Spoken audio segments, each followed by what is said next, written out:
thanks. It's great to be here, and I'm pleased to be able to welcome all of you. We're very happy to be able to host this, this workshop this morning.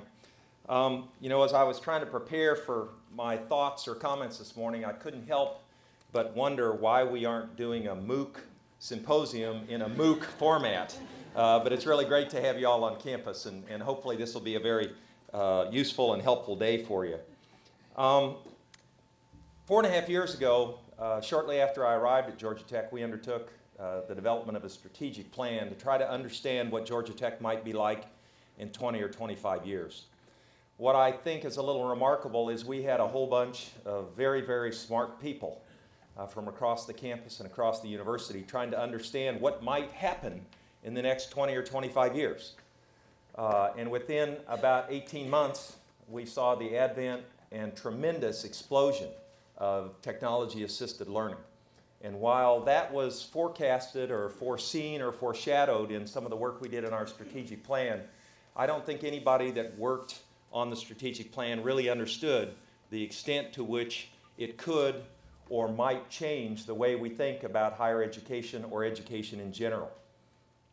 Shortly after we completed the plan, about a year or so, 2 years ago, our provost, Raphael Bras, came to me and said, "Bud, we're Georgia Tech. We're the Georgia Institute of Technology.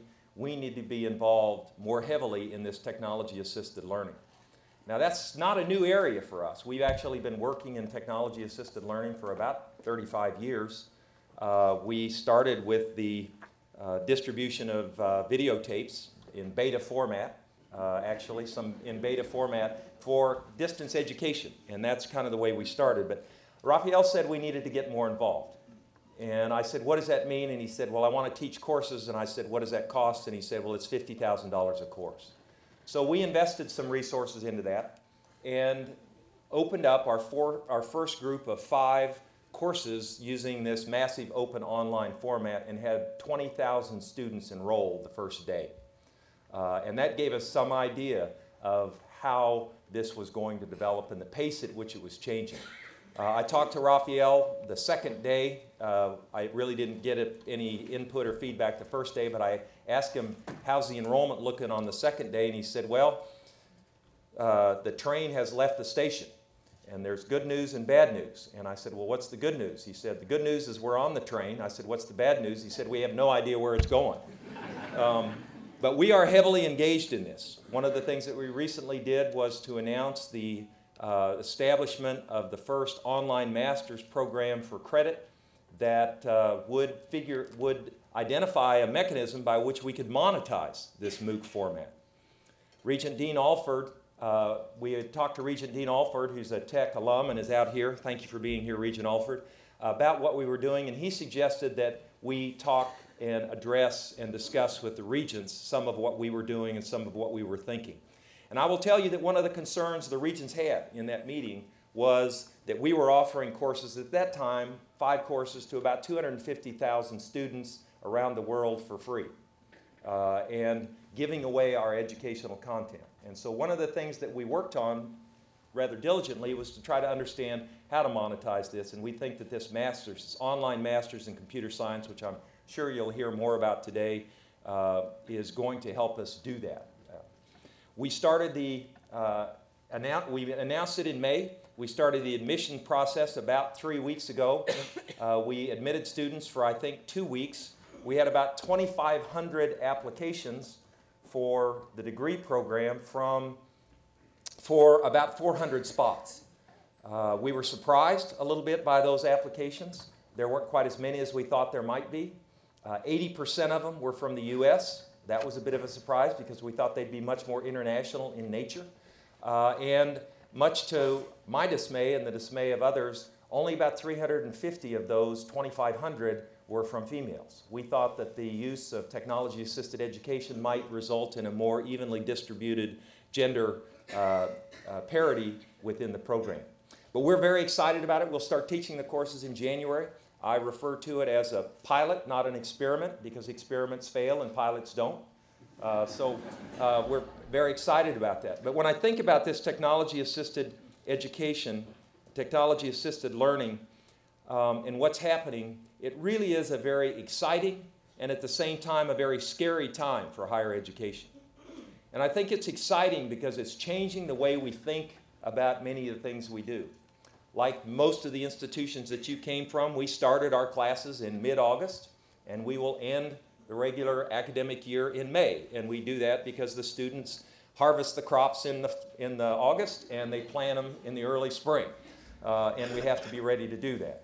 But the technology-assisted learning will force us, I think, to rethink this idea of learning has to be conducted or performed, or you have to be engaged in a 15-week semester, and you have to go the entire 15 weeks in order to be successful. We will move, I think, from a calendar-based educational model to one that's competency-based. So when someone has reached a certain level of competency, they'll be able to move on. The thing about our current semester system is that when you get to the end of the semester, you're finished whether you're done or not. And it's going to cause us to try to rethink that particular aspect. I think it will also cause us to rethink the definition of success, of how we view academic success. Today, most of us view academic success as taking a 15-week course and completing that course and getting a letter grade. And one of the things you hear said often about these massive open online courses is, yeah, you've got a faculty member that's teaching 40,000 students, but only 10% of those students complete the course.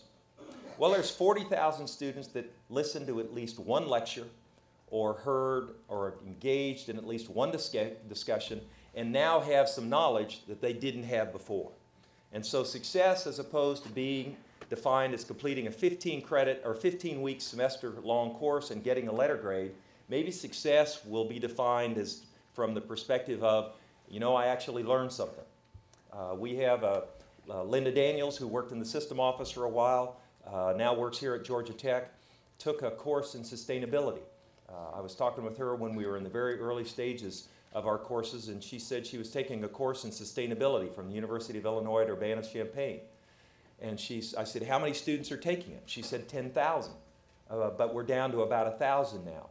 But there's still 9,000 students in that course that have gained some knowledge and gained some information and benefit because of their experience.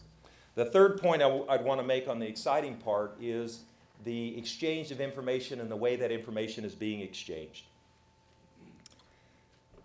I think one of the reasons that we've seen this massive explosion in technology-assisted learning, as I mentioned, we've been doing it for a long time, a lot of people have, but I think the reason that we're seeing this tremendous change and explosion is really the result of the students that are taking the course, their familiarity with virtual communications and the way they interact with each other in a virtual environment.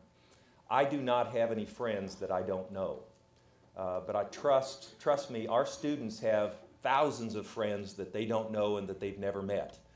And they're very, very comfortable exchanging information in this virtual type of environment. In fact, sometimes I'm surprised or appalled at some of the information that they're willing to share with the entire world. We actually advise our students early on in their academic experience to be careful about what they share, because we see employers that are going to a student's Facebook page when they interview them to see what do they really like, or what are they like when they're not wearing their coat and tie or their pantsuit and prepared and are well prepared for an interview. The other part of this is that it's a little scary. And the reason I say it's scary is because none of us really know where it's going. It's changing. It's going to change the way we educate our students. I believe it will help improve the way we educate our residential students, but it will change the way we educate students. If you look at the university system of Georgia, we have 313,000 students in the university system. I don't know how many of those students are in a residential campus, but I'll say 200,000. And that's probably a number plus or minus 50,000 that's correct. But that leaves 113,000 students that are driving somewhere to take a course and driving back. And this approach is probably an approach that could be very beneficial to them. So it's going to change the way we think about education. It's going to change the way we think about how we deliver education, both to our on-campus students and our off-campus students. And it's also going to change the way we live our lives. And that's one of the things that makes it really scary. The rate of change, the rate of pace, or the rate of change, or the pace of change, I think is what's really scary. I spoke at the CoLab summit that was here a couple of weeks ago, Tom Friedman spoke. He talked about when he wrote his first, well, it wasn't his first book, but the book that gained great popularity, The World is Flat. That was about 10 years ago. He actually talked about Georgia Tech in that book. But he said that when he was writing his second book, That Used to Be Us, he went back to the first book in that series, The World is Flat, to see what he'd said about Facebook. And when he did that, he realized that Facebook didn't exist, that Twitter was a nervous laugh, LinkedIn was a prison, big data was a rap star, 4G was a parking space, and the cloud was still in the sky. None of those things existed when he wrote The World is Flat and talked about how hyper-connected the world is today. So we got a challenge. We as educators have a tremendous challenge ahead of us. And that challenge, I think, is how do we use technology-assisted learning to try to enhance the educational experience for all of our students, for the students that are in remote sites, that are in distant places, and for our students that are here on campus. I wish you all the best in trying to solve all those issues and resolve all those problems, and hope you have a good experience here at Georgia Tech. But thank you very much for being here, and good luck.